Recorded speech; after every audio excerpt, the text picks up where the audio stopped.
Hello दोस्तों, आप देख रहे हैं ए सिंपल ब्रांड चैनल। और आज हम लोग देखेंगे दो चरों वाली रैखिक समीकरण युग्म। ठीक है ना। ये पार्ट 1 होगा। इसमें केवल आपको बेसिक बताया जाएगा, जिससे क्या होगा कि आने वाले वीडियो या परीक्षा में जो जो भी क्वेश्चन पूछेगा आपको आसानी से बन जाएगा। ठीक है ना। तो देखते हैं उसमें क्या क्या देता है। देखिए, सबसे पहले आपका जो चैप्टर का नाम है वो है दो चरों वाली रैखिक समीकरण युग्म। तो सबसे पहले याद रखिएगा कि दो चर का मतलब क्या होता है। कि चर मतलब समझिए पहले क्या होता है।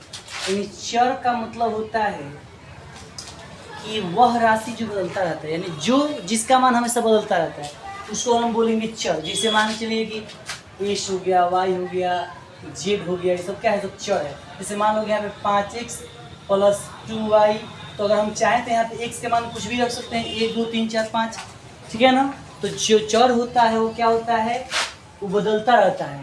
और अचर कौन होता है, जो बदलता नहीं रहता। जैसे मान लीजिए 5 है, यहाँ पे देखिए कि 2x + 5y + यहाँ 4 लिख दे बराबर 0। तो कहने का मतलब क्या है, 4 जो है वो अचर है। क्यों? क्योंकि इसका मान अब बदलने वाला नहीं है, कुछ भी यहाँ पे ये बदलेगा कभी। 4 है तो 4 रहेगा। तो चर का मतलब क्या होता है कि जिसका मान बदलता है, और अचर का मतलब क्या होता है, जिसका मान नहीं बदलता है। ठीक। अब आगे हम लोग देख रहे हैं कि चर जो समझिएगा आप लोग। जैसे मान लीजिए x y z ये सब क्या है, चर है। और 1 2 3 4 5 ये सब क्या है, अचर है। अब देखते हैं आगे कि दो चर हो गया। अब देखिए रैखिक समीकरण युग्म। तो रैखिक समीकरण का मतलब क्या होता है कि आपको मैंने बताया है, रैखिक समीकरण का मतलब क्या होता है कि वैसा समीकरण जिसमें क्या हो, उसका अधिकतम घात 1 हो, यानी एक घात वाला जिस समीकरण का रैखिक होता है। और देखिए दो चर वाला है। ठीक है। दो चर का मतलब क्या है, इसमें दो चर हो। जैसे मान के चलो, अगर तुमको बोले कि x + 2x + यहाँ पे 5, देखिए तो दोनों भी एक ही चर में। ठीक है ना। लेकिन ऐसे लिख दें कि 2x + 4y + 2। देखिए यहाँ पे दो चर हो गया, यानी x भी चर है, y भी चर है। तो जिस समीकरण में दो चर आ जाता है उसको हम लोग बोलते हैं क्या, दो चर वाले रैखिक समीकरण। ठीक है ना। अब यहाँ पे युग्म है, क्या है, युग्म है। तो कहने का मतलब क्या है, दो चरों वाले रैखिक समीकरण युग्म। यानी जब दो समीकरण के एक साथ तो उसको युग्म बोलते हैं। युग्म मतलब जुड़ा होता है, यानी दो। युग्म मतलब दो। देखिए यहाँ पे इंग्लिश में भी लिखा हुआ है पेयर। पेयर मतलब क्या होता है, जुड़ा। देखिए pair of linear equation into variable. ठीक है ना। वेरिएबल मतलब क्या होता है हुआ, तो चर होता है। ठीक है ना। आप पेयर मतलब क्या होता है आपका, जुड़ा। तो वही बोला है कि अब यही देखिए दो चर वाले रैखिक समीकरण युग्म, यानी दो चर रैखिक समीकरण युग्म। जैसे मान चलिए कि अगर रैखिक समीकरण युग्म का अगर हम व्यापक रूप देखें तो कैसे होता है, तो वो होता है ax + by + c = 0। ये आपका पहला हो गया। और एक और यहाँ पे करने हुआ कि ax + by + c = 0। तो लग रहा है क्या कि दोनों तो एक ही हो गया। इसको अब देखिए समीकरण, इसको अगर एक मान लेते हैं तो तब यहाँ पे क्या लिखेंगे, 1 1 1। यहाँ पे देखिए समीकरण इसको दो मान लेंगे, इसके लिए क्या हो जाएगा, यहाँ पे 2 2 2। और यहाँ पे क्या होगा, b2y। ध्यान दीजिएगा। तो देखिए दो समीकरण हो गया, और दोनों क्या एक साथ हो गया, क्या हो गया, दो समीकरण। देखिए दो चर वाला, देखिए दो चर है x y, और रैखिक भी इसका पावर कितना है, एक है। और देखिए दो चर वाली, तो दो चर हो गया दोनों में एक्स वाई। और रैखिक देखिए एक्स वाई पर केवल घात कितना है, 1 है। और रैखिक समीकरण युग्म, युग्म मतलब जोड़ा, ये जोड़ हो गया। ठीक है ना। तो यही आपका क्या हुआ, दो चर रैखिक समीकरण युग्म। अब देखिए सबसे मेन मुद्दा क्या है, इस पर परीक्षा में पूछता है कैसे क्वेश्चन। तो आपको पता हो गया कि दो चर रैखिक समीकरण ऐसे लिखाता है, ये व्यापक रूप है। अब हमको दो चार चीज समझ में आ जाएगा तो समझ लीजिएगा कि आपका काम बन जाएगा। ठीक है ना। तो करते क्या है, यहाँ पे सबसे पहले इसको थोड़ा निकालते हैं और हमको क्या इस चीज़ में, तो ऑब्जेक्टिव या सब्जेक्टिव ब्रांड में किसकी ज़्यादा आवश्यकता होती है। देखिए तो सबसे पहले हम लोग जान चुके हैं अभी फिलहाल कि अगर देखा जाए तो ax + by + c = 0, यानी कि 1 डाल दीजिए। यहाँ पे 1, यहाँ पे 2, यहाँ पे a2x + b2y + c2 = 0। ये आपका क्या है, दो समीकरण है। ठीक है ना, दो समीकरण मान लिए हैं। अब देखिए करेंगे क्या, सबसे पहले लेते हैं क्या कि अनुपातों को तुलना पहले करते हैं। ठीक है ना। तब जाकर हमको अब पूछता है कि दो समीकरण दे दिया, अब कहता है क्या कि बताइए इसका हल क्या होगा। ठीक है ना। बताइए इसकी रेखाएं क्या होगी, ठीक है ना। आपको पूछ देता है कि इसका हल क्या होगा, रेखाएं क्या होगा, ये प्रतिच्छेदी होगी क्या होगा ना, बहुत सारा क्वेश्चन होता है। तो उसके लिए हमको थोड़ा सा एक टेबल बनाना पड़ेगा। देखिए सबसे पहले आप याद रखिए कि सबसे पहले पढ़िए क्या कि अनुपातों की तुलना, क्या कीजिए, अनुपातों की तुलना सबसे पहले करना होता है। और दूसरा हमको क्या याद रखना है पूरा कि हल, क्या रखेंगे पूरा हल, दूसरा लिखेंगे हल, यानी कितना हल होगा। उसके बाद आपको याद रखना होता है एक और बात, वो जो आपका होगा वो होगा रेखाएं, यानी रेखाएं कैसी होगी, रेखाएं याद रखिएगा। सबसे पहले क्या लिखेंगे, अनुपातों की तुलना करेंगे, दूसरा में हल, तीसरा में रेखाएं, क्या लिखेंगे पूरा रेखाएं। अब हम करते क्या है पूरा, यहाँ पे हम देख रहे हैं क्या कि सबसे पहले अनुपात की तुलना हम लोग क्या क्या कर सकते हैं। देखिए अगर हम यहाँ पे अंक रख दें तो यहाँ तो आपका देखिए क्या हो सकता है, A1/A2, यानी अनुपातों की तुलना में क्या होता है, A1 से A2 को करते हैं तो A1/A2, और इसमें क्या होगा B1/B2, और यहाँ क्या होगा C1/C2। तो इस तीनों में देखिए संबंध होता है। यदि हम लोग देखिए यहाँ पे अनुपातों की तुलना करते हैं और नंबर 1 में हम लोग करते क्या है कि अगर A1/A2, सुनिएगा ध्यान से, कि A1/A2 अगर नहीं बराबर हुआ B1/B2 से, यानी A1/A2 और नहीं हुआ क्या बराबर B1/B2, तो C1/C2 खोजने की कोई आवश्यकता नहीं है। तो हम लोग अगर A1/A2 not equal to B1/B2 हो तो इसका हल जानते हैं क्या होता है, इसका हल अद्वितीय होता है। क्या होता है इसका हल, इसका हल अद्वितीय होता है। हल होता है इसका अद्वितीय, इसका हल होता है अद्वितीय, याद रखिए क्या होता है इसका हल अद्वितीय, अर्थात इसका एक हल होता है, एक हल। अद्वितीय का मतलब होता है एक हल, ठीक। अब देखिए अगर हम मान लीजिए कि ऐसा हो कि A1/A2 बराबर B1/B2 बराबर C1/C2 दिया हो, अर्थात तीनों तीनों क्या हो बराबर है। इस समीकरण को जब हमने तुलना किया तो A1/A2 निकाले, B1/B2 निकाले और C1/C2, तीनों तीनों बराबर हो गया, तीनों पर, ठीक। तो उस समय जो इसका हल होगा ना वो होगा अपरिमित, ठीक है ना। क्या होगा अपरिमित, इसका अपरिमित, अपरिमित मतलब क्या होता है कि बहुत सारा हल, यानी अनेकों हल।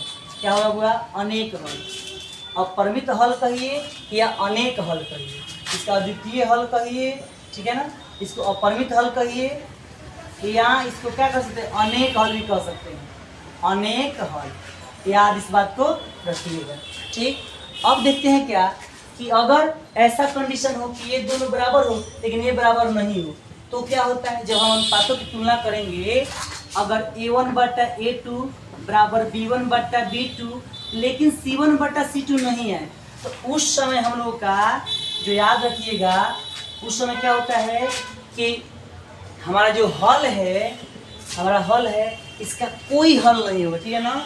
इसमें लिखेंगे कोई हल नहीं, क्या लिखेंगे कोई हल नहीं, कोई हल नहीं, ठीक है ना।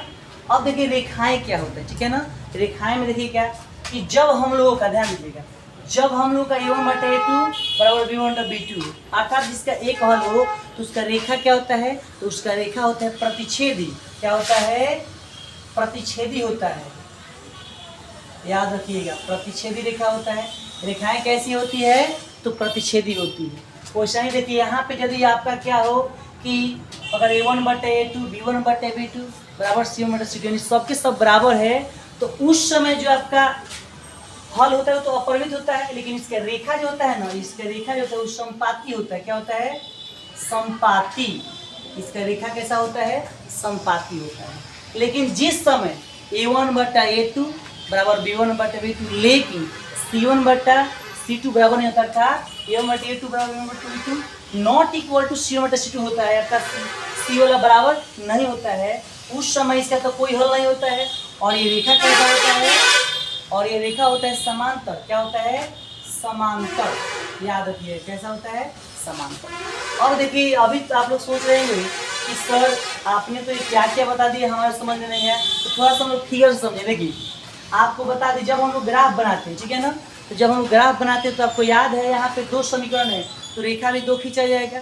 अगर मान लीजिए एक समीकरण होता है तो एक रेखा सरल रेखा खींचा जाता है, लेकिन यहाँ पे कितना है, दो रेखा है, इसलिए हम लोग करेंगे क्या यहाँ पे, हम लोग करेंगे, ठीक है, अगर बनाते हैं तो देखिए एक रेखा, देखिए जब हम लोग के पास अगर a1/a2 not equal to b1/b2 उस समय क्या होता है, देखिए आपका रेखा क्या करता है, कट करता है, क्या करता है, कट करता है, याद रखिएगा। तो जब रेखा कट करता है ना तो इसी को हम लोग बोलते हैं प्रतिच्छेदी। जब रेखा एक दूसरे को कट करता है तो हम क्या बोलते हैं, इसको प्रतिच्छेदी, याद रखिए, इसको प्रतिच्छेदी बोलेंगे, ठीक है ना, क्या बोलेंगे, तो प्रतिच्छेदी।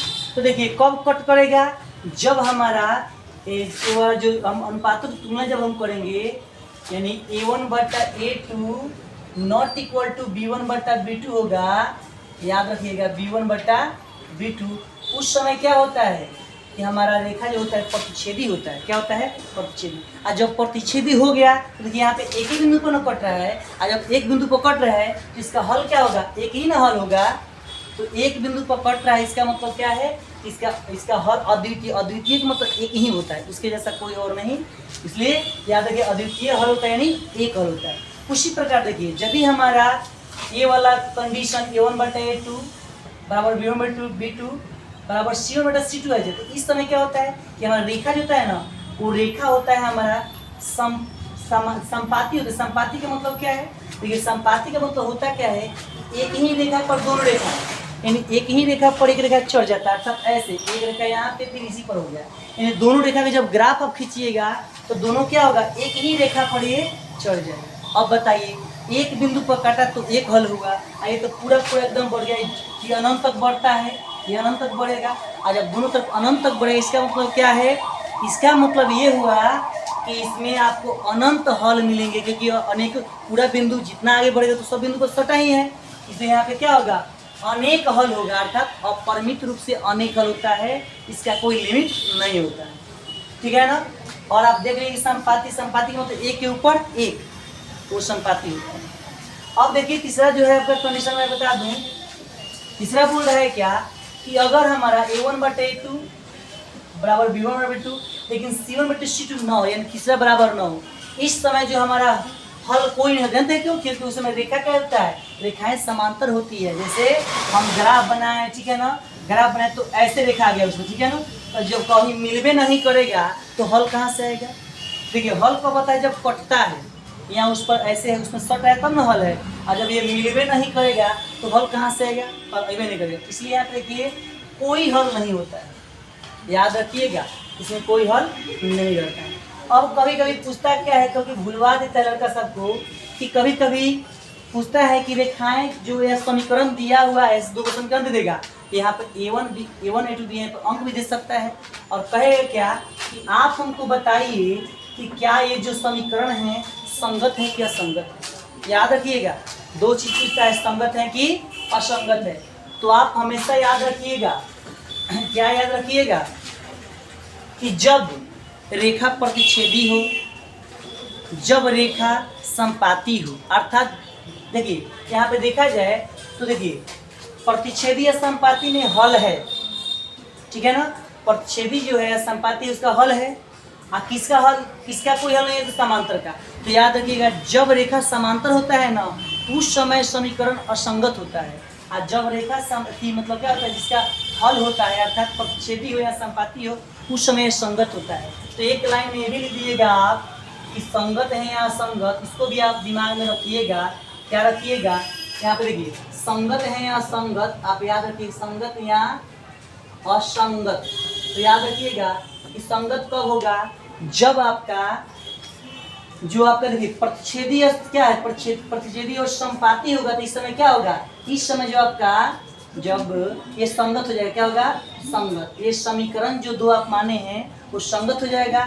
और जब रेखा क्या होता है, जब मतलब इसका कोई हल नहीं होता, दो समीकरण का कोई हल नहीं, तब क्या होता है, असंगत हो जाता है। याद रखिएगा क्या होगा, हुआ असंगत, अर्थात जब हल हो तो संगत, जब हल न हो तो असंगत। याद रखिए इस बात को। एक और बात आ जाती है बीच में कि कभी कभी पूछता है कि ये समीकरण विरोधी है कि आश्रित है कि अविरोधी है। तो याद रखिएगा जब आपको, याद रखिए नोट में इस बात को लिख लीजिएगा, नोट में क्या लिखना है आपको बता दें कि अगर आपको दे दे a1/a2 अर्थात ये वाला बात यानी जब दे दे A1 बटा A2 not equal to B1 बटा B2, तो इस समय समीकरण जो होता है ध्यान दीजिएगा, तो समीकरण कैसा होगा? तो अविरोधी होगा। क्या होगा?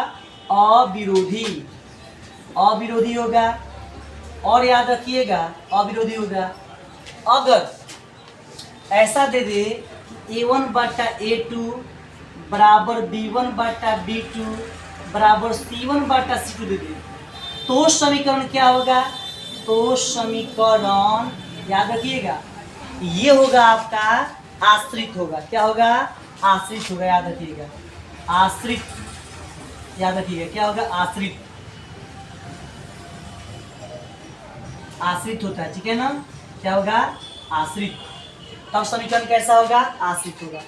अगर तीसरा कंडीशन हो यानी A1 बटा A2 not equal to B1 बटा B2, नहीं A1 बटा A2 बराबर B1 बटा B2 नहीं बराबर दिया रहे क्या? C1 बटा C2, तो उस समय विरोधी होता है। क्या होता है? विरोधी। यहाँ पे अगर नोट कर दें तो इसका समीकरण का हल क्या होगा? विरोधी हो जाएगा, विरोधी। एक बार और समझ लीजिए कि अगर सुनिए ऐसा कंडीशन दिया हो, देखिए जब नॉट दिया A1 बटा A2 not equal to B2, तो उस समय आपका क्या होगा? उस समय अविरोधी होगा। क्या होगा? अविरोधी, ठीक। क्या होगा? अविरोधी। अगर आपको ऐसा दिया जाए तो आश्रित है। क्या है? आश्रित। ऐसा समीकरण क्या होगा? आश्रित। ऐसा दिया हो तो क्या होगा? केवल विरोधी। क्या होगा? विरोधी। अब तो समझ गए होंगे विरोधी, समझ गए ना? यानी आपका A1 बटा A2 दिया हो तो क्या? A1 बटा not equal to B1, A1 बटा A2 not equal to B1 बटा B2, तो क्या होगा? अविरोधी। अगर तीनों बराबर है तो आश्रित, अगर तीसरा का बराबर नहीं है तो विरोधी, ठीक। तो ये चीज़ें आपको अगर याद होगी तो जब हम लोग क्वेश्चन बनाएंगे तो आपको बहुत अच्छा समझ में आएगा, ठीक है ना? तो आज के लिए इतना ही काफ़ी है। Thank you, have a nice day. अगले वीडियो के इंतजार कीजिए।